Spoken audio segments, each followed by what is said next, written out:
Every day, you operate with a baseline deficit of control over your own future. You plan, you optimize, and you build defenses, yet a quiet, persistent unpredictability runs beneath every decision you make. This constant, unstoppable change is the absolute systemic variable of time. In Vedantic philosophy, this principle is called Kala Tattvam.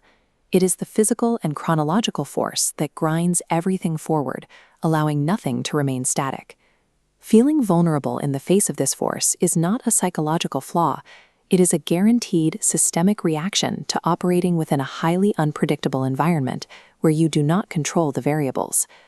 We typically define mortality as a single event at the end of life, but practically, mortality is a continuous state of being subjected to the shifting forces of time. You are experiencing mortality right now in the constant physical turnover of your body and the shifting circumstances of your environment. Because everything is governed by time, every single acquired object, physical state, or favorable situation carries an expiration date. Stability is an illusion. Eventual destabilization and decay are built into the physics of the system.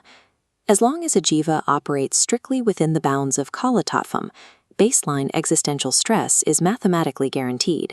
You cannot outmaneuver an absolute law of nature. This baseline vulnerability generates a constant, low-level hum of anxiety. It manifests as a perpetual concern regarding your own physical and financial safety and the future security of your family. This continuous operational state of existential friction and underlying stress is defined as samsara. It is the default psychological condition of moving through a changing world without an anchor. The anxiety intensifies significantly when a jiva crosses the chronological threshold into the second half of life. The illusion of unlimited time evaporates, and the physical reality of aging begins to assert itself. At this stage, time expresses itself through three specific, inevitable physical mechanisms: degeneration, disease, and death.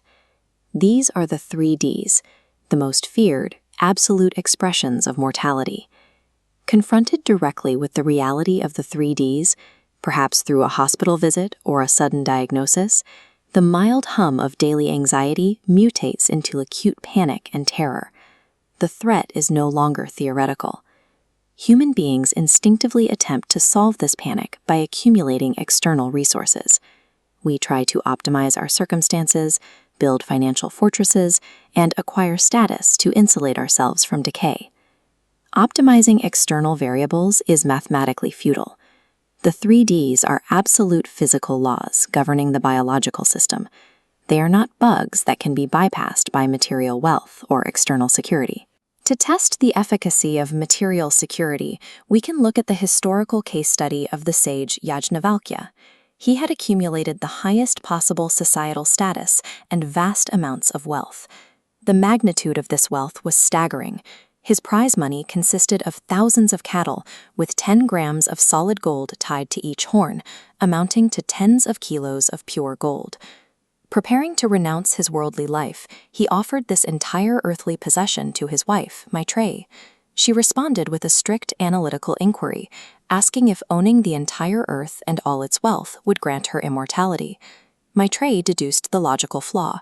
Because wealth itself is subject to time, acquiring it does not purchase immunity from death. It only adds the anxiety of maintaining and protecting that wealth. A second primary data point is found in the story of the mature youth Nachiketas, who aggressively questioned the Lord of Death himself, seeking the ultimate knowledge of reality. To distract him, the Lord of Death offered extreme external optimizations: massive empires, celestial vehicles, and unprecedented physical pleasures that would last for lifetimes. Nachiketas immediately rejected the offer. He recognized that all of these experiences carry an expiration date. No matter how long they last, they ultimately terminate in the exact same 3Ds. True philosophical maturity is the realization that material acquisition is merely a circumstantial optimization. It completely fails to address the structural problem of mortality. Since external optimization fails the mathematical test of permanence, the solution cannot be found in the outside world. The only remaining vector for a permanent solution must be an internal structural shift. The specific prescribed ontological framework designed to solve this exact problem is called Atma-vidya, or self-knowledge. This is not a faith-based belief system or a series of rituals to be blindly followed. It is an advanced analytical curriculum found in the philosophical portions of the Upanishad. Engaging with this curriculum requires the strict, guided deconstruction of the individual identity. Because of its complexity, this process must be undertaken alongside a qualified teacher to avoid analytical traps. This intellectual process acts as psychological surgery. It methodically strips away your false identifications with the highly volatile variables of your physical and mental life. True immunity to fear cannot be achieved by attempting to stabilize a constantly changing world. It is achieved only by rigorously redefining what actually constitutes the self. To isolate the exact location of vulnerability, the core Vedantic anatomical framework divides the human personality into 4 distinct concentric layers. The outermost 3 layers are highly volatile and constantly changing. The collective term for these 3 layers is anatma, meaning the non-self. This shows the architecture of the human entity. The outermost physical body is subject to continuous cellular turnover and discarded at death. Beneath lies the middle layer, the inner personality of shifting traits, desires, and the highly reactive ahankara, ego. Deeper still is the inner layer, a causal repository where past actions and papa are permanently stored as dense data points. These 3 outer layers share a fatal flaw. They arrive, change, and continuously dissolve, entirely subject to time. The ultimate diagnosis is stark. Whenever a human anchors their core identity to any of these 3 changing layers, they guarantee their own exposure to the 3Ds. The root cause of all existential terror is the catastrophic misidentification of the permanent self with this highly volatile anatma machine. At the absolute center of this architectural model lies the 4th, innermost layer. This is the Atma. The Atma is strictly defined as the pure principle of consciousness and existence. It is completely devoid of physical forms, psychological traits, or shifting emotions. Because this core exists independently of physical matter, it is completely immune to the decaying forces of time.